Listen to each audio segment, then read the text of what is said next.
I wouldn't like to think what life would be like without any hope, because life without hope is no life at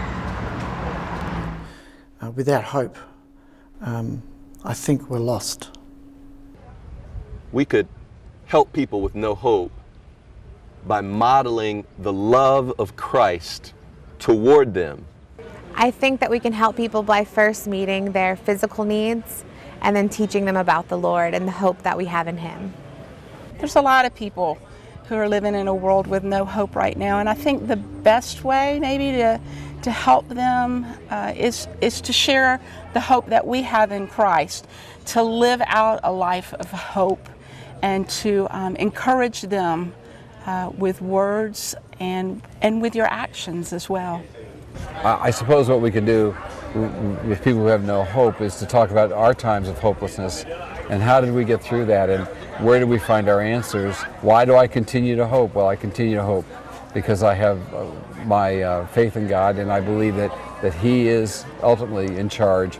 I think being present in people's lives, showing them that there is someone who cares, someone who loves them and who is there for them, could be the beginning of hope, that there is actually something better than and something more than hopelessness, loneliness, feeling empty.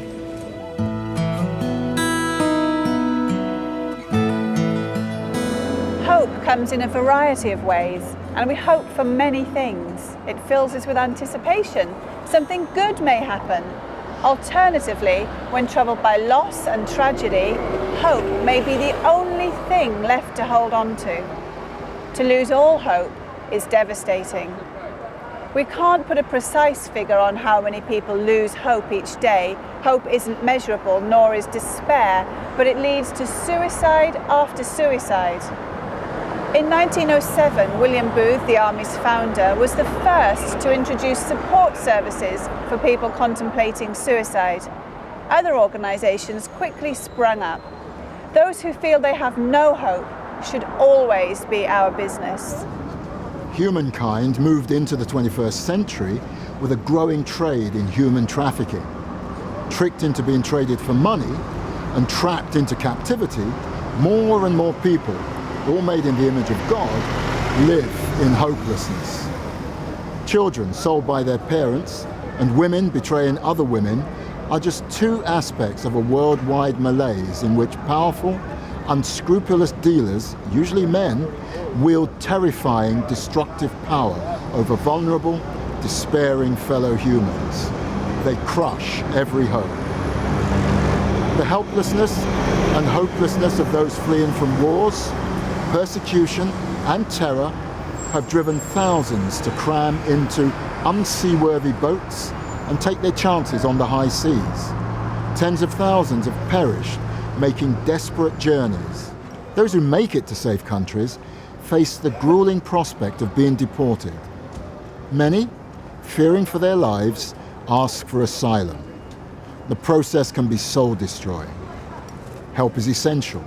It doesn't always come. The Army knows the priceless worth of an advocate when injustice and indifference seem to have won. It works constantly against human trafficking and to assist refugees, but more always needs to be done everywhere. In presenting the plight of Job, an honourable man who lost all his family, goods and livestock and was covered in sores, the Bible highlights the difficulty of holding on to faith when all seems lost. Sometimes we might feel we're being punished by God when things go wrong, but Jesus said this isn't the case. At times we have to accept the consequences of our own foolishness, but the Gospels show repeatedly that Jesus comes alongside those who seek Him in their darkest moments. He experienced darker moments on the cross than we can imagine or understand. Taking all the sin of the world to Himself, relieving us of our burden, He felt loneliness, betrayal, rejection, and alienation from God to an unparalleled degree. He said so, and then died, holding on to faith. He did it for us, to give hope that need never be in vain. Following His resurrection, Two of his followers, not recognizing him, poured out their hearts to him. They spoke of their dashed hopes, but the great hope bringer was with them. In our darkest moments, we too may fail to recognize him. But there are no hopeless cases for Jesus. He is with us. Believe it. Share it.